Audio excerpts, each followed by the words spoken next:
वो कहते हैं ना कि उम्र गुजरी है इसी दश्त की सयाही में। किसी इंजीनियर को देखेंगे मोहल्ले में क्लिनिक पे वो हड्डियों का इलाज करने लगा है, तो उस पे तो ह्यू एंड क्राइम मच जाएगा। सही बात। और उसको गिरफ्तार किया जा सकता है। लेकिन बदकिस्मती से इस प्रोफेशन में माइक बरदार फोर्स एक पैदा हुई है और वो माइक उठा के चिल्लाना शुरू कर देते हैं। बिल्कुल जी।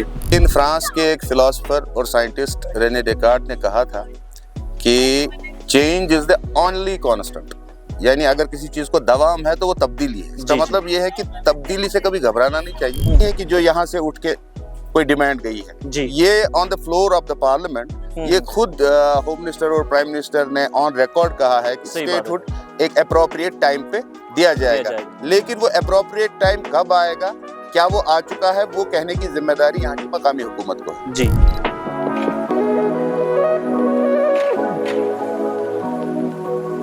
नाज़रीन, आप देख रहे हैं प्रोग्राम रूबरू और मैं हूं फैज़ान कुरैशी।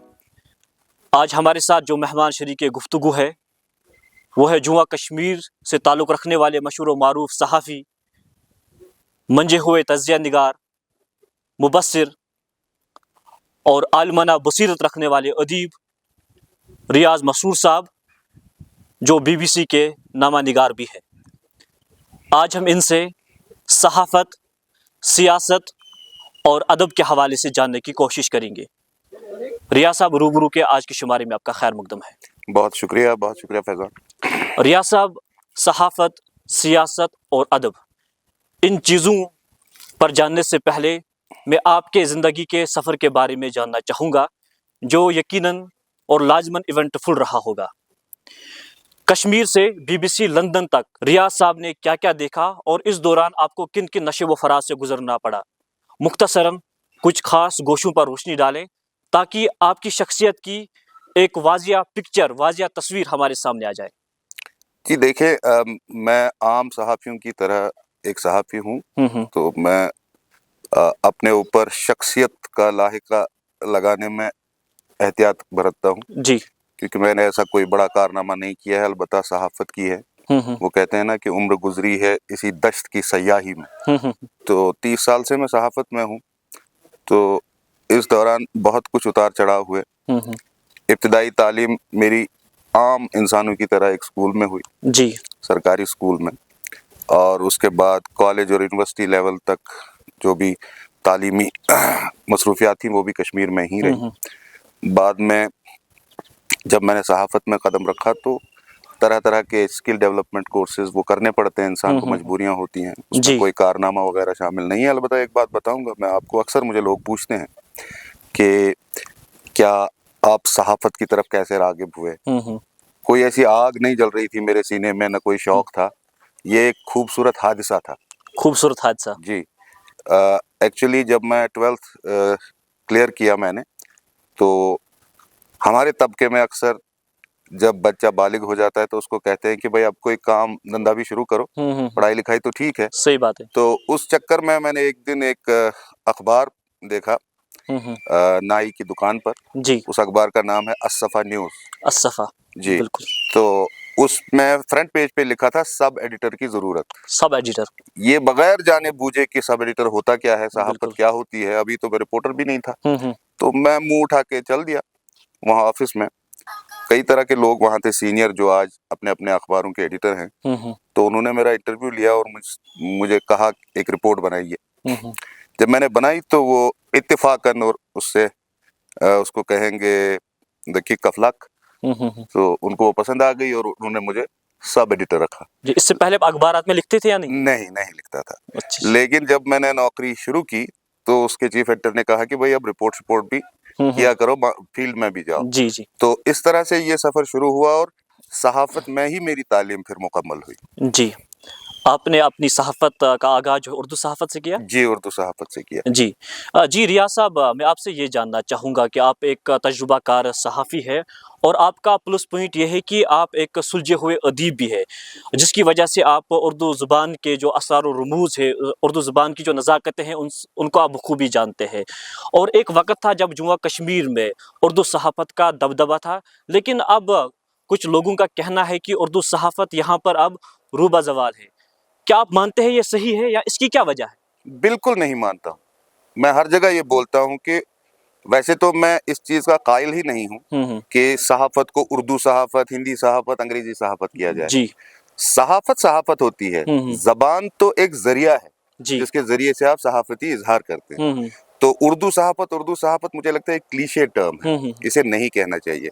दूसरी बात यह कि उर्दू सहाफत जवाल पजीर नहीं है, उर्दू अखबारात जवाल पजीर है। अच्छा, उर्दू अखबारात। अगर आप सहाफत को सिर्फ अखबार के नजरिए से देखेंगे तो आपको लगेगा सहाफत जवाल पजीर है। जवाल कहाँ पजीर। है जवाल पजीर? आप जैसे नौजवान उर्दू में बात करते हैं, इंटरव्यूज करते हैं, कंटेंट बनाते हैं, सोशल मीडिया पे होते हैं, बिल्कुल अंग्रेजी अखबारात का जो डिजिटल प्लेटफॉर्म होता है वो उर्दू में बात करते उर्दू हैं। में बात करते हैं। इसका मतलब है उर्दू सहाफत जवाल पजीर नहीं है, उर्दू अखबारात जवाल पजीर है। वो पहले जमाने में जब होता था, अभी परसों तक जब तक टीवी नहीं आया था, एक साइकोलॉजिकल, एक सबकॉन्शियस होता है ना, जब जंग की बात करते थे तो हमारे जहन में तलवार, घोड़ा, सिपर आता बिल्कुल था। सही बात है। जब टीवी पर जंगें दिखाई जाने लगी, मॉडर्न वॉरफेयर, तो अब अगर जंग की बात करेंगे तो हमें हवाई जहाज दिखेगा, मिसाइल दिखेगा। इसी तरह से आज भी अभी कश्मीर में जब भी सहाफत की बात होती है हमें अखबार नजर आता है। इस रविश को खत्म कर दीजिए।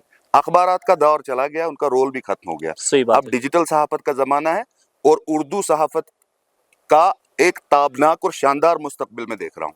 जी जी रियाज साहब, मैं आपसे ये जानना चाहूँगा कि आपने कहा कि उर्दू सहाफ़त का मुस्तकबिल जो है वो ताबनाक है, रोशन है, लेकिन फिर उर्दू सहाफ़ी जो है वो एहसास कमतरी के शिकार क्यों है?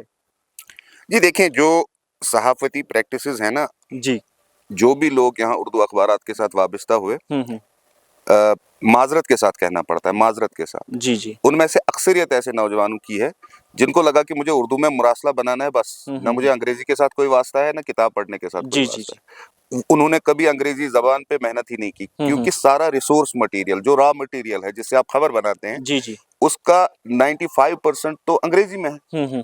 अब जब आप अंग्रेजी के साथ शुद्ध बुद्ध नहीं रखेंगे तो कल को अगर आपको मौका भी मिले तो आप अंग्रेजी में सहाफत नहीं कर जी पाएंगे। बिल्कुल सही बात है। तो वो एहसास कमतरी का शिकार दो वजूहत की बिना पर हैं। एक ये कि उनको लगता है कि अंग्रेजी सहाफी की विजिबिलिटी ज्यादा है और मेरी विजिबिलिटी कम है, बिल्कुल लेकिन वो ये समझ ही नहीं पाए कि अगर वो डिजिटल सहाफत की तरफ शिफ्ट करेंगे वो अंग्रेजी अखबार में लिखने वाले को पीछे छोड़ जाएंगे। सही बात है। ये एहसास कमतरी का शिकार फिर नहीं होगा नौजवान जब वो इस तरह से सोचेगा। सोचने का जाविया अगर बदले तब आदमी किसी भी एहसास, कोई भी मनफी एहसास हो, चाहे वो एहसास कमतरी भी हो, उससे बच सकता है। और जो सोशल मीडिया पर इस वक्त सहाफ़त हो रही है वो तो उर्दू ज़ुबान में ही हो रही है, हर जगह उर्दू बोली बात जा है। रही है। जी रियाज साहब, आज का दौर सैचुरेशन का दौर है जी और सैचुरेशन हर फील्ड में है और सहाफ़त भी इससे मुबर्रा नहीं है। जी और तुलाबा की एक कसीर तादाद मुख्तलिफ तालीमी इदारों से जर्नलिज्म की डिग्रियाँ हासिल करते हैं, लेकिन उन्हें फिर यहाँ पर रोज़गार ढूंढने में मुश्किलात का सामना करना पड़ रहा है।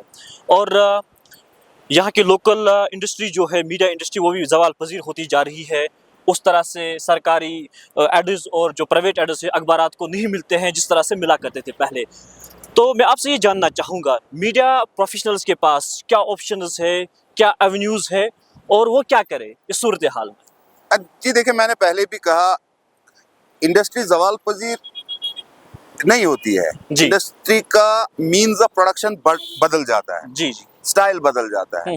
अगर आप इस उम्मीद के साथ मीडिया स्कूल में जाते हैं और डिग्री लेते हैं कि कल को मुझे किसी अखबार के दफ्तर में ज्वाइन करना है या किसी टीवी का रिपोर्टर बनना है, तो आप भूल जाइए फिर जी, क्योंकि मीडिया और कम्युनिकेशन का चोली दामन का साथ है। अब कम्युनिकेशन इंडस्ट्री बहुत बढ़ गई है, बिल्कुल सही जैसे बात है। पीआर इंडस्ट्री है। आप खुद को ओरिएंट करेंगे जो ही आप एडमिशन लेते हैं कि क्या आप पीआर में या पब्लिक रिलेशन जिसको कहते हैं, जी क्या आप कॉर्पोरेट कम्युनिकेशन में जाना चाहते हैं, उसके लिए पूरी दुनिया खुली पड़ी है। बिल्कुल, आपको बहुत सारे एवेन्यूज होते हैं, हमने महदूद बना के रखा है। हमने महदूद बना के रखा है। हम अखबार और टीवी के बगैर कुछ सोच ही नहीं पाते हैं। जी जी बिल्कुल सही बात है। अदरवाइज हालांकि हम हर साल 100 से 200 के दरमियान बच्चों को पास आउट कराते हैं, लेकिन हर एक के जहन में ये होता है मुझे किसी अखबार में रिपोर्टिंग करनी है या किसी टीवी चैनल पे रिपोर्टर बनना है। लेकिन मीडिया का दायरा वसी हो गया है, इसलिए आपको अपनी नजर का दायरा, जो होराइजन है, वो भी बढ़ाना पड़ेगा। जी बिल्कुल। रियाज साहब, एक ऐसी सूरत हाल जिससे आप भी वाकिफ हैं, सोशल मीडिया की वजह से जर्नलिज्म की क्वालिटी काफ़ी हद तक मुतासिर हुई है। वो लोग जिनके पास प्रॉपर ट्रेनिंग नहीं है या वो लोग जो जर्नलिज्म के इथिक्स से नावाकिफ़ है, वो माइक उठाकर अपने आप को सहाफ़ी तस्वुर करते हैं। इस सूरत हाल को आप किस ज़ावे से देखते हैं और इस वबा से हम किस तरह से छुटकारा पा सकते हैं? जी देखें, मेरा इसमें एक अलग व्यू है। मैं कहता हूँ कि जब भी किसी प्रोफेशन को रेगुलेट करना हो तो उसके लिए लॉज इम्पोर्टेंट है। हमारे यहाँ लॉज अभी डिजिटल एक्सप्रेशन को कवर नहीं कर पा रहे हैं। हो सकता है 5-6 साल बाद ये हो जाए जी लेकिन मैं उन्हें जर्नलिस्ट नहीं कहता हूँ जिनकी प्रॉपर जर्नलिस्ट ट्रेनिंग नहीं है या किसी अखबार में वो काम नहीं कर चुके हैं, उनको हमें कंटेंट क्रिएटर्स कहना चाहिए। लेकिन वो खुद अपने आप को तस्वर करते हैं सहाफ़ी। वो चूंकि करंट न्यूज़ भी करते हैं या खबर के नाम पे कुछ ना कुछ करते हैं, उससे बिल्कुल। कई बार कंट्रोवर्सीज हो जाती हैं। अब उसमें मसला ये है कि जो प्रॉपर जर्नलिस्ट हैं आपकी तरह या दूसरे नौजवानों की तरह, वो ज़्यादा से ज़्यादा अगर अपने पोर्टल्स या अपने चैनल्स पे ज़्यादा से ज़्यादा इस तरह के प्रोग्राम्स करते रहें कि हमें जिम्मेदारी का एहसास हो, क्योंकि हर एक बंदा उठता है और कैमरा उठा के शूट करता है लोगों को उनकी कंसेंट के बगैर। सही मिसाल के बात है। तौर पे कानून है कि आप 18 साल से कम उम्र के किसी भी बच्चे को स्क्रीन पे नहीं दिखा सकते जब तक उसके वालिदैन ने आपको तहरीरी तौर पे कंसेंट न दिया हो। लेकिन इन चीज़ों का ख्याल नहीं रखा जाता है, उसी जी। वजह से फेक न्यूज़ का और सेंसेशनलिज्म का कल्चर पैदा हो गया। लेकिन यहाँ पर अक्सर लोग ये भी कह रहे हैं कि जो हमारे सीनियर सहाफ़ी है, तजुर्बाकार सहाफ़ी, उनको आवाज़ उठानी चाहिए। ये अक्सर लोग हम कहते तो हैं। बार बार उठाते, मेरा ये पता नहीं half a dozen interviews I gave, hmm. so and I always expressed concern about this ji, because किसी भी आप किसी इंजीनियर को देखेंगे मोहल्ले में क्लिनिक पे वो हड्डियों का इलाज करने लगा है, तो उस पे तो ह्यू एंड क्राइम मच जाएगा सही बात और उसको गिरफ्तार किया जा सकता है। लेकिन बदकिस्मती से इस प्रोफेशन में माइक बरदार फोर्स एक पैदा हुई है और वो माइक उठा के चिल्लाना शुरू कर देते हैं। बिल्कुल। जी जी रिया साहब, मैं आपसे ये जानना चाहूँगा कि जुम्मा कश्मीर में पिछले 30-35 बरसों में लोगों के रहन सहन में काफ़ी तब्दीलियाँ आई है और लोगों का लाइफ स्टाइल चेंज हुआ है, कल्चरल चेंजेस आई है। मैं आपसे ये जानना चाहूँगा कि आप इस चेंज को किस जाविये से देखते हैं? जी देखें, अक्सर हमारा ये बिलीफ है ग्लोबली कि दुनिया में किसी चीज़ को दवाम हासिल नहीं है। बिल्कुल। लेकिन फ्रांस के एक फिलोसोफर और साइंटिस्ट रेने डेकार्ट ने कहा था कि change is the only constant, यानी अगर किसी चीज़ को दवाम है तो वो तब्दीली है। इसका जी, जी। मतलब ये है कि तब्दीली से कभी घबराना नहीं चाहिए। हाल बता पिछले 30-35 बरसों में यहाँ पे रहने सहने और समाजी अक़दार और माशरती ताल्लुकात, उनमें तब्दीली आई है जिस तरह से पूरी दुनिया में आई है। कोई यूनिक मामला नहीं है। हाँ, अलबत्ता यहाँ पे कॉन्फ्लिक्ट ड्रिवन चेंज भी है, जैसे जिसमें यहाँ से बाहर भेजते हैं बच्चों को, उसमें रिश्तों में दरार पड़ती है, फिर शफकत नहीं रहती है वालिदैन को बच्चों के साथ। हालांकि वो कंसर्न उनका जायज़ होता है कि यहाँ पे अपॉर्चुनिटीज़ कम है, ये बाहर जाएंगे तरक्की करेंगे। जी। लेकिन एक दफ़ा एक सर्वे किया गया था कि श्रीनगर में, हैदरपुरा और रावलपुरा में कितने ऐसे बड़े बंगले हैं जिनमें सिर्फ एक बूढ़ा आदमी अपनी बीवी के साथ रहता है। उसके बाद उन्होंने क्या किया कि उन्होंने रेंट किया एक रूम को, लेकिन उस मकान को छोड़ दिया। उनको गोस्ट हाउसेस कहा गया उस जमाने में। तो काफ़ी चेंजेस आई हैं। एक तो ये है जी। कि लोग अब एक्सपोजर हो गया, लोगों का कम्युनिकेशन के मीन्स बढ़ गए, वो बाहर जाने लगे। इसी तरह से हमारे यहाँ एक होता था जॉइंट फैमिली का कल्चर, जी। अब लोग सेपरेट हो जाते हैं, उससे ज़मीनों के भाव बढ़ गए, क्योंकि अभी शादी में 2 ही महीने हुए होते हैं तो आप जायदाद को सेल आउट करके जी। कुछ पैसे मोबिलाइज करके ज़मीन का एक टुकड़ा लेते हैं ताकि आप अपना घर बनाएं। तो इस तरह की चेंजेस ग्लोबल भी हैं, लेकिन यहाँ पे कुछ एक्सपोनेंशियल चेंजेस भी हुई 35 बरसों के दौरान कि हमारे यहाँ अगर किसी को अनंतनाग जाना होता था किसी रिश्तेदार को देखने के लिए, तो ये कंसीव किया जाता था पहले ही कि हमें रात भर तो रुकना है, कम से कम 2 रातें। जी। तो आज ट्रेन है, आज कैब्स हैं, आज बहुत ज़्यादा रोड कम्युनिकेशन में तरक्की जी। हुई है, उससे कुछ पॉजिटिव चेंजेस भी हुई हैं। जी। लोग पहले श्रीनगर के लोग जो हैं वो बारामूला में शादी नहीं करते थे, अब इंटर डिस्ट्रिक्ट मैरिजेस भी हो रही हैं। सही बात है। उससे राबिता बढ़ा है लोगों का आपस में। तो इस तरह से नेगेटिव चेंजेस भी होती हैं और पॉजिटिव भी होती हैं। जी। जी रिया साहब, मैं आपसे ये जानना चाहूँगा, जो इस वक्त जुम्मा कश्मीर का मौजूदा पॉलिटिकल सिनेरियो है, इस वक्त यहाँ पर सियासी लोग जो है रेस्टोरेशन ऑफ स्टेटहुड की बात कर रहे हैं।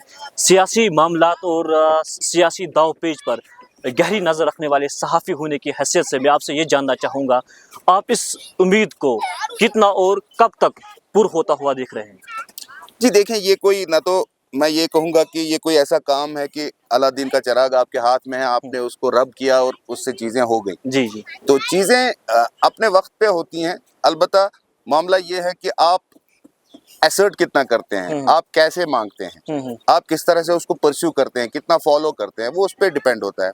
लेकिन ये ऐसी कोई बात नहीं है कि जो यहाँ से उठ के कोई डिमांड गई है। जी। ये on the floor of the parliament یہ خود ہوم منسٹر اور پرائم منسٹر نے آن ریکارڈ کہا ہے کہ صحیح بات ہے۔ اسٹیٹ ہوڈ ایک اپروپریٹ ٹائم پہ دیا جائے گا، لیکن وہ اپروپریٹ ٹائم کب آئے گا، کیا وہ آ چکا ہے، وہ کہنے کی ذمہ داری یہاں کی مقامی حکومت کو ہے۔ جی، آپ جموں کشمیر کے موجودہ سیاسی منظرنامے کو کس زاویے سے دیکھتے ہیں؟ جی دیکھیں، یہاں 6 سال تک تو سیاست حاشیے پہ رہی۔ موجودہ سیاسی منظرنامہ یہ ہے کہ جو لوگ حکومت میں ہیں وہ احتیاط برت رہے ہیں، جو لوگ نہیں ہیں وہ چاہتے ہیں کہ وہ بارگیننگ کا بار اونچا کرے۔ پہلے سیاست بجلی پانی سڑک پہ ہوتی تھی، بالکل، یہ پہلی بار ہے 35 برس میں پہلی بار ہے کہ لوگ ڈیولپمنٹ کے حوالے سے گورنر انتظامیہ کی تعریف کرتے ہیں، کہتے ہیں کہ اس سے پہلے تو اچھا تھا، سب روڈ بھی بن رہے ہیں، پارکیں بن رہی ہیں، لوگ کھیل رہے ہیں، سپورٹس انفراسٹرکچر ہے۔ اب ہمیں بتائیے آسپریشنل پالیٹکس کیا ہے؟ اسی آسپریشنل پالیٹکس کی بنیاد پر لوگوں نے ووٹ دیے ایک پرٹیکولر پولیٹیکل پارٹی کو، ایک ہیوج مینڈیٹ دیا۔ جی بالکل، اب وہ کس طرح سے اس مینڈیٹ کو ایگزیکیوٹ کریں گے، اپنے مینیفیسٹو کو ایگزیکیوٹ کریں گے، آنے والا کل بتائے گا۔ جی ریاض صاحب، آپ ایک منجے ہوئے تجزیہ نگار بھی ہے، میں آپ سے یہ جاننا چاہوں گا کہ حال ہی میں امریکہ میں الیکشنز ہوئے اور ٹرمپ جو ہے وہ ایک مرتبہ پھر سے امریکہ کے صدر بن گئے۔ جو ٹرمپ ٹو ورلڈ ہے یہ ہمیں الگ اور تیزی سے بدلتی ہوئی دنیا لگ رہی ہے، اس حوالے سے آپ کا کیا کہنا ہے، اس پر آپ کی کیا رائے ہے؟ جی دیکھیں، یہ جو اس کو ٹرمپ ازم ہی کہا جاتا ہے اب گلوبل ڈپلومیسی میں، ایسی ہی فارن پالیسی اور ایسا ہی جو ہے امریکہ فرسٹ 19th سینچری میں امریکہ کی فارن پالیسی رہی تھی۔ تو بعد میں جب پرل ہاربر پہ بمباری کی جاپان نے، اس کے بعد ورلڈ وار 2 میں امریکہ سپر پاور کے طور پہ ابھرا، تو پھر پیکس امریکانا، یعنی امریکہ کو اس سینس میں آپ اگر نیگیٹو نہ ہو تو ایسے کہا جائے گا کہ امریکہ تو سپر پاور ہے ہی، یہ پوری دنیا کا پولیس مین ہے۔ تو اس طرح کی اس کو اوور ٹرن کیا، سبورٹ کیا ٹرمپ نے۔ وہ کہتا ہے کہ ہمیں خواہ الائز بنانے کی ضرورت نہیں ہے، ہمیں لوگوں کی جنگیں لڑ کر ان کو ایڈ دے کر امریکہ میں غربت پیدا نہیں کرنی ہے، ہمیں واپس آنا ہے۔ اور دوسرا کام انہوں نے کیا، انہوں نے ٹیرف وار چھیڑ دیا۔ انہوں نے پہلے تو کیمپین میں کہا تھا کہ چین پر وہ 30% ٹیرف لگائیں گے ان کی امپورٹس پہ، لیکن اس کے بعد اس کو 10% کیا۔ لیکن چائنا نے ریٹیلیٹری ٹیرف لگایا، انہوں نے 15% کیا۔ اور دوسرا ایک کام انہوں نے کیا کہ انہوں نے یہ ٹیرفز کی دھمکیاں اور اینیکزیشن کی دھمکیاں دے کر کینیڈا اور میکسیکو کو نیگوشیٹنگ ٹیبل پہ لایا۔ میکسیکو مجبور ہو گیا اپنی فورسز کو بارڈر پہ لگانے کے لیے، کیونکہ ٹرمپ کا الزام تھا کہ وہاں سے ڈرگ کارٹلز آپریٹ کرتے ہیں، خاص طور سے فینٹینائل اور نیٹازین سنتھیٹک ڈرگز کی وہاں پہ مینوفیکچرنگ کمپنیز ہیں، ان کا الزام ہے کہ وہاں کی حکومت نیکسس میں ہے۔ تو وہ نیگوشیٹنگ ٹیبل پہ آ گئے، انہوں نے کمٹ کر دیا۔ تو یہ ایک طرح سے کیرٹ اینڈ سٹک کا معاملہ ہے، لیکن جس طرح سے وہ دنیا کو افیکٹ کر رہا ہے ان کا یہ نئی آئیڈیالوجی، اس سے فائدہ رشیا اور چائنا کو ہونے والا ہے۔ اچھا، رشیا اور چائنا کو؟ یس، کیونکہ جب الائز کو یہ لگے گا کہ ٹرمپ کے سخت رولز، ٹیرف کی دھمکی اور باقی چیزیں، وہ کہہ رہے ہیں پاناما کنال کو بھی واپس لیں گے، وہ کہہ رہے ہیں گرین لینڈ کو بھی ایکوائر کریں گے، وہ کہہ رہے ہیں کینیڈا کو آپ ہماری 51ویں اسٹیٹ بن جائیے، تو لوگ سوچیں گے کہ ہمیں پول کو شفٹ کرنا ہے، وہ چائنا اور رشیا کے کلوز ہو جائیں گے، چائنا اور رشیا کے کلوز ہو جائیں گے، یا ان کے ساتھ بھی معاملات کریں گے جو کہ وہ امریکہ کے خوف سے نہیں کرتے تھے۔ تو یہ رولز بیسڈ آرڈر کو اوور ٹرن کرنے کے خطرے بھی ہو سکتے ہیں، اور امریکہ میں لوگ ٹرمپ کو پسند بھی کرتے ہیں اس کے لیے، کیونکہ وہ کہتے ہیں کہ خامخواہ اپنی فوجوں کو افغانستان اور عراق میں مروانے سے بہتر ہے کہ یہاں روزگار کے مواقع بڑھائے جائیں۔ تو اس طرح سے اس نئی دنیا میں، جس کو پوسٹ ٹرمپ ورلڈ آپ نے خود کہا، تو اس میں مواقع بھی ہیں ڈیولپنگ نیشنز کے لیے اور امریکہ کے الائز کے لیے، اور بہت سارے مسائل بھی ہیں جن میں پتہ چلے گا آپ کہ ہاؤ چائنا اینڈ رشیا بیہیوز۔ تو اس کا مطلب یہ ہے، آپ کے کہنے کا مطلب یہ ہے کہ جو ٹرمپ کی ہاکش پالیسیز ہے اس کا نقصان جو ہے امریکہ کو اٹھانا پڑ سکتا ہے۔ ہو سکتا ہے وہ زیادہ ایگزیکیوٹ نہ کر پائے اس ایمبیشس فارن پالیسی کو، لیکن الائز کو چھوڑنا، یہ کہنا کہ نیٹو کی ضرورت ہی نہیں ہے، الائز پیسے برباد ہو رہے ہیں، کیونکہ جس طرح کا انٹرنیشنل آرڈر ہم 21ویں صدی کے آغاز سے دیکھ رہے ہیں، اس میں الائز کا ہونا بہت ضروری ہوتا ہے۔ Geostrategic alliances are very important. تو آپ دیکھیے انڈیا نے کس طرح سے جیو اسٹریٹجک الائنسز جو ہے ویلڈ کیے ہیں پچھلے 10 سال کے دوران، کس طرح سے وہ گلوبل ساؤتھ کی باتیں کر رہے ہیں۔ نیبرہڈ حالانکہ ہوسٹائل ہے بہت سارا، لیکن اس پہ بھی وہ کام کر رہے ہوں گے، آئی ایم شیور۔ لیکن یہ کہنا کہ ضرورت ہی نہیں ہے کسی کی، ہمیں دنیا کا پولیس مین نہیں بننا ہے، اس سے امریکہ کا جو سپر پاور سٹیچر ہے، جو ریسپیکٹ ہے، وہ کم ہو سکتی ہے۔ جی ریاض صاحب، چلتے چلتے میں آپ سے جاننا چاہوں گا کہ آپ نوجوان جو صحافی ہے ان کے لیے ایک انسپائریشن ہے، تو جو ہمیں اس وقت میڈیا پروفیشنلز دیکھ رہے ہیں، نوجوان، ان کے لیے آپ کی کیا میسیج رہے گی؟ جی دیکھیں میں ذاتی طور پر ایک ہوں۔ طالب علم کی حیثیت سے انہیں جی۔ ریکویسٹ کرنا چاہوں گا کہ یہ وہ زمانہ ہے جب جرنلسٹ کو ہر سورج ڈھلتے وقت اپنے آپ کو نئے سرے سے ڈسکور کرنا پڑے گا. جی جی ان کو نئی انرجیز نئے سکلز پیدا کرنے پڑیں گے خود میں. ایسا نہیں ہے کہ آپ نے ماس کمیونیکیشن کی ڈگری لے لی اور آپ عمر بھر کے لیے ہو گئے تا حیات چیئرمین جیسے کہتے ہیں ویسے بن گیا اب تا حیات صحافی. بالکل ایسا نہیں چلے گا. آپ کو سکل سیٹس دوبارہ سیکھنے پڑیں گے. آج کل ریسورسز ہیں. آپ کو پہلے جانا پڑتا تھا کسی کے پاس اور وہاں سیکھنا پڑتا تھا, لیکن آج ریسورسز ہیں. آپ کے پاس یوٹیوب ہے, آپ کے پاس انٹرنیٹ ہے, آپ کہیں بھی جا کے کچھ بھی سیکھ سکتے ہیں, پرووائڈڈ آپ کے پاس شوق ہو اور آپ کے پاس مجبوری ہو. یہ دونوں چیزیں جب ملتی ہیں تو انسان میں ایک پیشن پیدا کرتی ہیں. وہ پیشن ہوتا ہے آگے بڑھنے کا, ایک ہی جگہ لکیر کا فقیر بنے رہنے کا نہیں. جی ریاض صاحب مصروفیات کے باوجود اپنے وقت نکالا, اور ہم امید کرتے ہیں کہ ہمیں آئندہ بھی آپ سے بات کرنے کا موقع ملے گا, کیونکہ آپ ایک ادیب بھی ہے, سلجھے ہوئے ادیب ہے. جی آپ کا بہت بہت شکریہ. Thank you.